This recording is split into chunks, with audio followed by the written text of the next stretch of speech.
hedder Krøl, og det er en forkortelse af Christiansø Øl. Krøl. Ja. Jeg er så Lars Buch og er den lokale læge.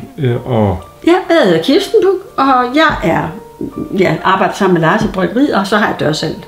Vi er et specialbryggeri. Vi brygger kun øl, vi selv kan lide, og vi kan ikke lide pilsner, så det har vi ikke. For det første, så har vi sådan, hvorfor i verden, der er konkurrencer i, hvordan man laver den rigtige et eller andet. Ikke? Det kan være stout, eller et eller andet den rigtige. Og jeg synes, det er totalt latterligt. Hvorfor skal vi lave det som alle andre? Så har du taget Carlsberg og Tuborg, de er eksperter i det. Det er jo fuldstændig vanvittigt.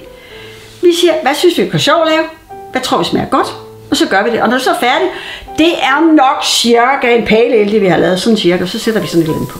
Det skal bare smage godt. Det er bare en vejledning. Og så putter vi grøntsager i.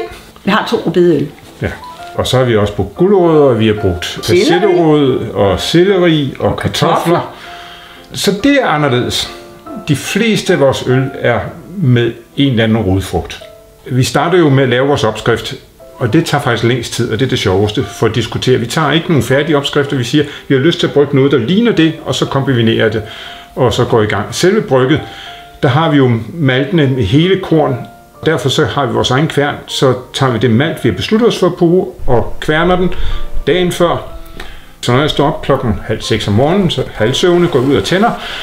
En time efter kan vi så hælde malten i vandet og røre rundt, og så står det der, og det gør det i mange timer.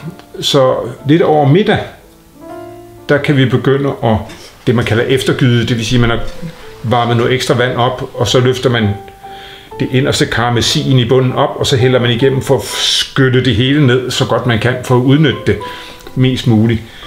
Og det vil sige, så er vi færdige med brygget normalt ved 2-3-tiden.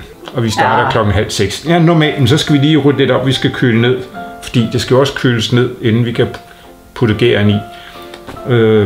Og det er vi så 5-6-tiden normalt. Og så slukker vi for varmen og lader det bundfælde sig, og så hælder jeg det over på nogle midlertidige fustager, og så tager jeg det på trillebøren og kører det hele vejen nord om øen og ned til havnen og putter det i kølerummet, og der står det så og bliver helt koldt til 10 grader, og så karboniserer vi. Vi laver tvangskarbonisering, for vi har ikke plads til det andet. Det vil sige, at man puster ligesom de der bobleri i et fiskebassin, med de her bobler. Samme princip.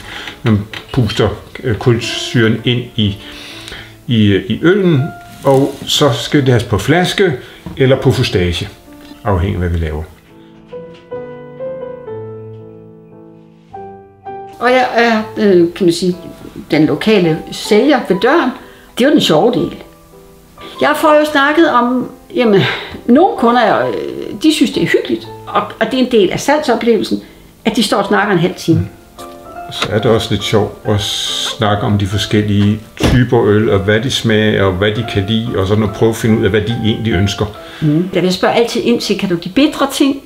Kan du lide, altså er du til lys, mørk, eller er du til brun, eller er du til sour, eller helt sort øl? Eller jeg spørger sådan lidt ind til, hvad er det, I egentlig godt kan lide? Ja, for jeg havde nogle fantastiske kunder i går. Der var sådan et par damer, der kom fræsende inden færgen, du ved, de skulle nå færgen jo.